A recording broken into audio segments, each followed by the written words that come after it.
Our next guest is the host of a very popular radio show, Big Daddy Radio.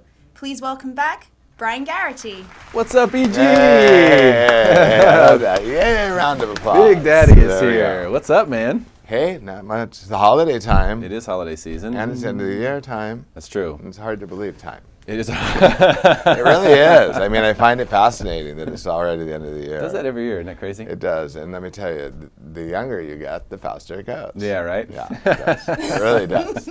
Well, today we wanted to impart on some of your wisdom. Yes. A lot of people have been listening to the radio show recently, as they have been for years now. Big Daddy Radio, BigDaddyRadio.com. Talk about all things pop culture and hot topics that are going on. I want to dip into your vat of knowledge as a realtor in San Diego.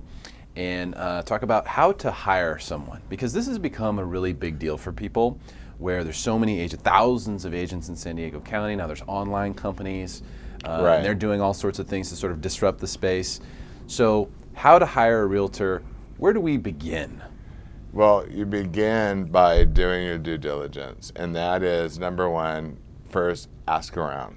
Ask friends, relatives, whomever that you're close to. Do they have a referral of somebody that possibly they've worked with, or somebody that they're comfortable with, that because they know, Joe Schmo sold them a house and he's nothing but happy. Look for somebody who's had a good experience with an agent. Start there. That doesn't mean hire there. That means start there. Then maybe you'll gather one or two names. Some people say interview 3. Most people, 67% of people that interview an agent hire the first agent they interview. Is that right? Yeah. So then you've got that 33% of folks that are going to actually look at 3 different people and hire based on what's a good fit. And sometimes, the agent that does the most production is not the best fit. Some people need a lot of hand-holding, and people want to be working with the agent that they hired, not a team member, not an assistant. Period. They want the agent to be the one that's interfacing with them. I don't blame them. You're getting paid good money. That's what I'd want. Me too. And that's how I look at it. I treat each of my listings as like a unique business proposition. I don't want anyone to feel that their house that's being sold is treated the same as their next door neighbor's house that's being sold. I always find something unique or different or a different angle to go in on when listing a house. But you need to do your due diligence. You can go on the internet, you can look for reviews, and then once you meet with an agent, you need to make sure to remember that once you sign, say you're going to interview 3 agents. Okay. The first agent comes out, and you get to the next agent, and you say, oh, I signed paperwork with somebody. Well, if you've signed paperwork with somebody, you've essentially now employed an agent. So going and meeting the other 2 agents is not going to behoove you. Be very leery of that. Remember, you as the seller are the boss. It's not the other way around. The agent's not the boss. The seller is the employer of this listing. And they are. It's a good way to look at it. They are, though. They are. And I think that a lot of people don't think of themselves that way.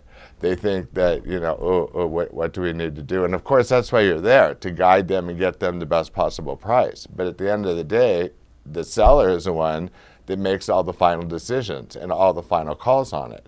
And you want to make sure when you sign a listing agreement, number one, you want to know for how long. Because once you sign that agreement, you have now locked yourself into a legally binding contract for X amount of days. It could be 3 months, it could be 6 months, it could be 1 year. Who knows? Let me ask you, before you sign the agreement, should you take the time to review it? In other words, because it's several pages, and a lot of the terminology might not be familiar to most people. Should you take a day, read it, review it before you sign it?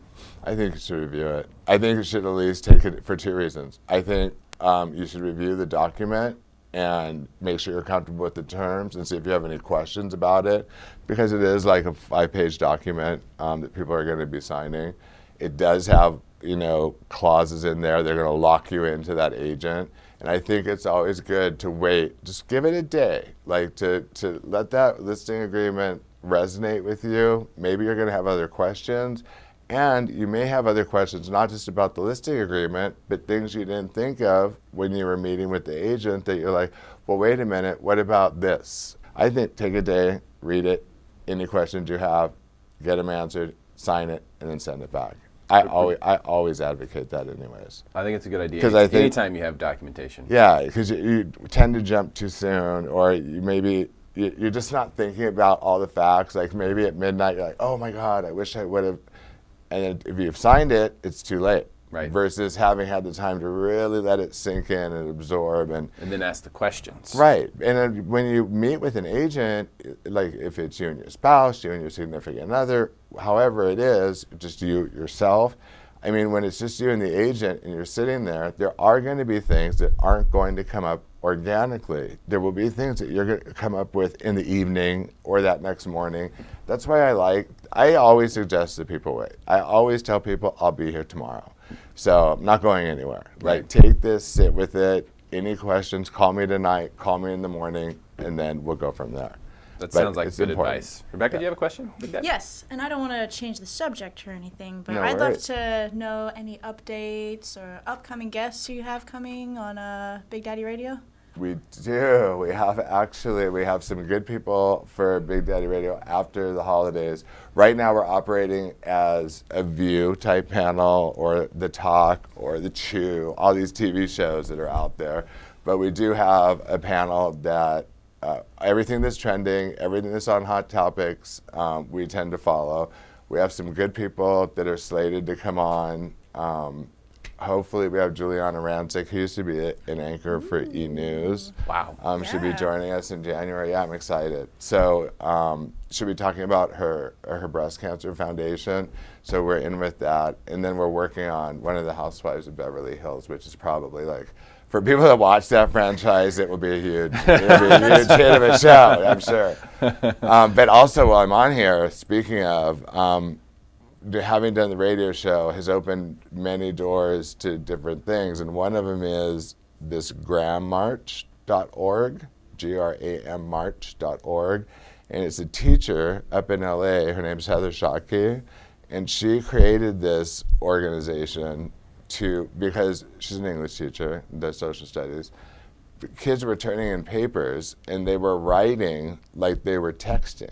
So they would write happy faces at the end of paragraphs where they were really proud of themselves, or they would say you are and just write you are. They were really taking text language and losing formal language in these grammar, these papers that they're writing.